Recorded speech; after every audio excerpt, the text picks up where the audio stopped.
오늘의 중고차 퀴즈, 이 차량은 어떤 차량일까요? 여러분들이 너무 잘 맞추셔서 난이도를 살짝 올려봤습니다. 가장 큰 힌트는 이런 암레스트 색상과 갑자기 뜬금없이 우드가 들어가는 부분, 이 차량은 어떤 차량일까요? 정답을 아시는 분들은 댓글에 적어주시면 제가 정답 여부 말씀드리도록 하겠습니다.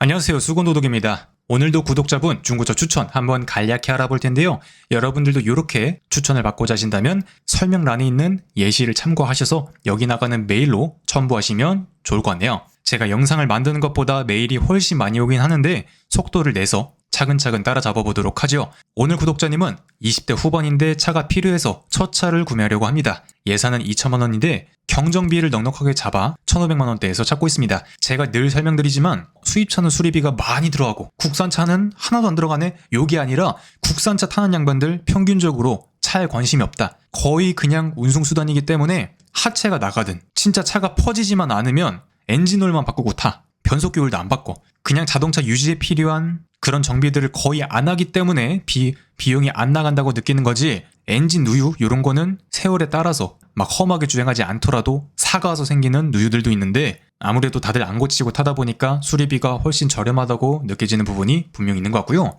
용도는 주말 데이트용, 1년에 6,000km 정도, 한 달에 500km, 월 가용 유지비는 50만 원인데 기름값으로 넉넉히 잡아서 한 달에 10만 원 정도라 쳐. 정말 넉넉하게 잡아서 막 에코스급으로 그래도 상당히 여유로운 비용. 그리고 선호 디자인은 중형 이상 세단, 소형 SUV, 색상은 흰색, 검은색, 선 옵션은 통풍 시트나 전후방 주차 센서, 후방 카메라, 차선 이탈 및 유지 보조. 요거는 2010년대 중반 차량으로 본다면 산타페, 소렌토급에서도 옵션 많이 들어간 차량.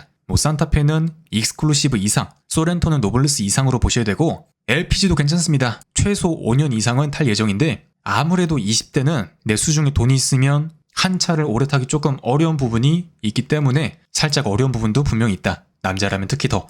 후보는 LF 소나타 가스, 그랜저 IG 전기형 가스, 카렌스 가스, 소울 니로 정도 알아봤습니다. 나이도 그렇고 첫 차라서 보험료가 많이 나올 것 같은데 그럴 바엔 장기 렌트 쪽으로 알아보라는 주변 이야기들이 있습니다. 장기 렌트는 어떻게 생각하시나요? 이렇게 보셨는데 개인은 무조건 장기 렌트는 불리하다고 보시면 되고요. 그냥 비용 처리 편하게 하기 위해서 그렇게 접근하시는 것은 오케이지만 어차피 경력도 안 쌓이는 거, 어차피 나이 먹어서도 첫 가입이면 보험료는 따블이기 때문에 만 30세가 안 되긴 했어도 만 26세가 넘었기 때문에 그냥 첫 해만 사고 없이 잘 넘기고 만 30세가 돼버리면 보험료 거의 거저먹기니까 개인분들은 장기 렌트는 절대 권장드리지 않습니다. 잘 모르는 양반들이 하는 이야기라 보시면 되고요.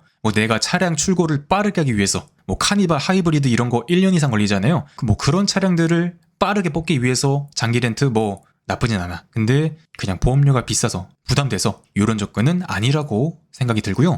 일단 첫 번째로 말씀해주신 LF 소나타 가스는 제가 늘 설명드리지만 키로수가 높고 연식이 안 좋고 옵션도 안 좋고 이런 친구들을 한 4,500만 원에서 보든 옵션 좋고 컨디션 좋고 키로수 낮고 이런 친구들을 1,000만 원 초반대에서 보나 나의 만족감이 대단히 차이나지 않기 때문에 옵션도 어차피 거기서 거기기 때문에 솔직히 말하자면 지금 LF 소나타를 1,000만 원 넘게 주고 사는 건 대단히 비추천드리고요. LF 소나타는 그냥 가성비 있게 한 500 전후 주고 타다가 감가 거의 안 먹고 한 3, 4년 타다가 300만 원 그렇게 던져버리면 내 돈이 200밖에 안 타기 때문에. 근데 내가 1,100만 원짜리를 샀어. 그럼 한 3년 타고 팔면 5, 600 받거든요? 그럼 결론적으로 내 돈이 2배가 들어가기 때문에 이런 감가적인 부분도 꼭 생각하시는 게 좋고요. 늘 설명드리지만 가스 K5, 소나타 정말 트렁크 공간이 모닝하고 짝짝꿍을 잘하기 때문에 짐을 실어야 되는 패밀리카 이런 접근은 상당히 어렵다고 볼 수 있을 것 같습니다.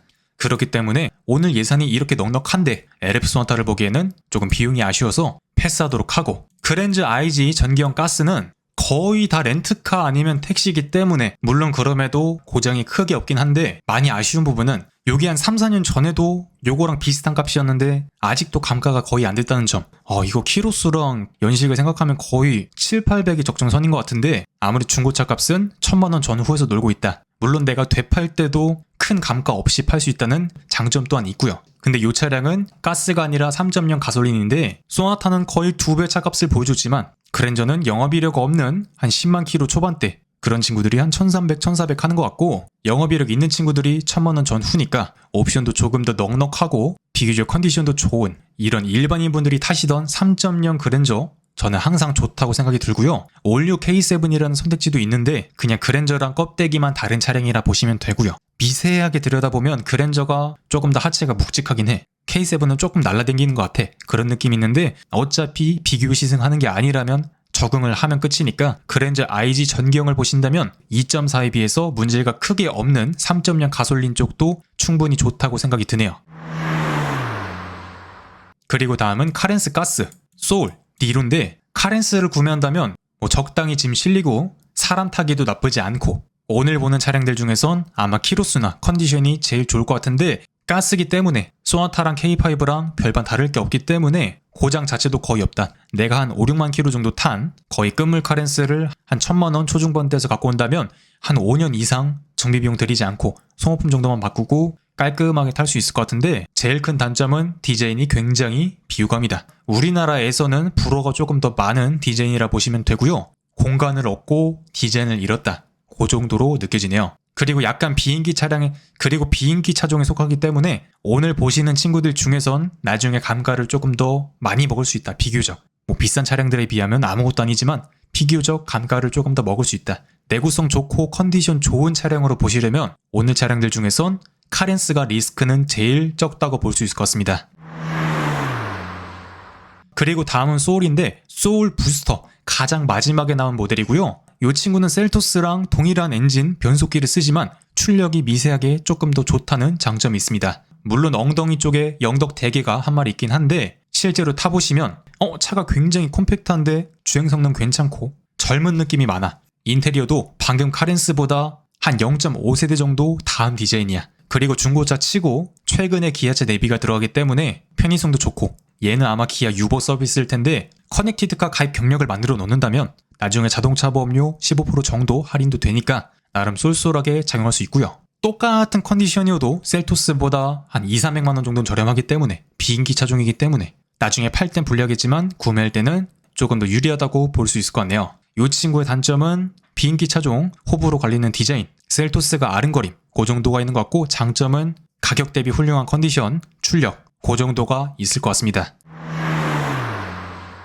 그리고 마지막은 니로의 페이스리프트 버전 더 뉴 니로인데 카렌스와 마찬가지로 디자인이 굉장히 호불호 갈리는데 카렌스보단 양반인 것 같다. 그리고 소형 SUV긴 한데 공간성 자체는 카렌스 쪽이 조금 더 넓다고 보시면 되고 저도 궁금해서 누워봤는데 단차가 너무 심해서 특히 여기 턱 때문에 차박은 여기 연장 키트를 깔지 않는 이상 상당히 어렵다고 볼 수 있지만 적당히 짐 싣고 2열 접어서 놀러가기에는 나쁘지 않은 차량이라고 보입니다. 그리고 연비가 시내 주행할 때도 20km대가 나오는 정말 무식한 차량이기 때문에 오늘 나온 차량들 중에서 월 유지비는 제일 아낄 수 있는 차량이고 제가 알기론 하이브리드 부품 보증이 10년 20만 킬로기 때문에 내가 한 19년씩 니로 하이브리드를 가져온다면 한 5년 타고 되팔 때까지는 큰 비용이 들어가지 않을 것 같고 애초에 T맵에서 안전운전 점수가 제일 높은 차량인 만큼 험하게 보는 경우도 크게 없다. 물론 굳이 꼬투리를 잡자면 듀얼 클러치 변속기가 있긴 한데 제주도에서 그렇게 열심히 돌아다니는 니로 하이브리드들 15만, 20만 킬로 가더라도 변속기에서 큰 하자가 터지지 않는 걸로 보아선 일반인들이 일반적으로 탄 차량은 거의 큰 문제가 없을 것 같다. 이 친구의 단점은 가격치고는 아쉬운 공간성, 장점으론 정신이 그냥 아찔해지는 연비, 주유소에 언제 갔더라 생각이 날 정도로 거기에 의외로 주행 성능도 괜찮고 모난 데가 크게 없어. 무난한 게 이 차량의 가장 큰 장점이라고 생각이 드네요. 이외로 보신다면 조금 예쁜 차량을 보신다면 G70도 가능하고 월 유지비가 많고 경정비가 넉넉하기 때문에 한 1500에서 1800까지 옵션 많이 빠진 2.0 스팅어나 G70도 굴리기 어려운 정도의 조건은 아니다. 만약 저였다면 스팅어 쪽으로 가지 않았을까라는 생각도 들고요. 오늘은 골라오신 차량이 많아서 새롭게 추천보단 있는 차량들 중에서 간략히 알아봤습니다.